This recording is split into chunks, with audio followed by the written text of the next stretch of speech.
Après des études de médecine avortées, puis une carrière de DRH, Catherine Manoël décide au début du siècle de changer radicalement de vie. C'est décidé, elle fera des confitures. On est vraiment dans la haute couture de la confiture.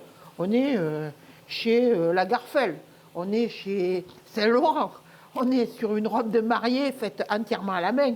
On n'est pas sur une robe de mariée qui arrive de Chine à 300 balles. Et de toute évidence, les confitures de Mamie Catherine sont un régal pour le palais et les yeux. Regardez comme c'est bien fait, comme c'est artistiquement et qualitativement fait. Et ceux-là, ils vont faire plaisir à mes petits-enfants qui vont découvrir les confitures de Catherine.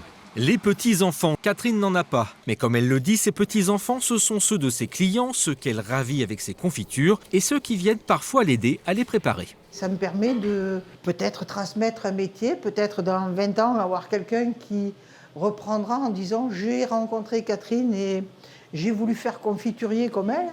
Et peut-être même qu'un jour, un des enfants qu'elle a rencontré héritera de ce précieux cahier. Dans ses pages, pas moins de 686 recettes, parfois le fruit de longues années de recherche. La fraise de coquelicot, ça m'a pris 4 ans. 4 ans de recherche, 4 ans de dosage, 4 ans afin de trouver vraiment l'équilibre. Parce que lorsque vous travaillez 2 produits, il faut chercher l'équilibre. Derrière une énergie intarissable, un accent gardois et une gouaille inégalable, se cache une femme pleine de douceur, du genre qu'on aurait bien aimé avoir comme grand-mère.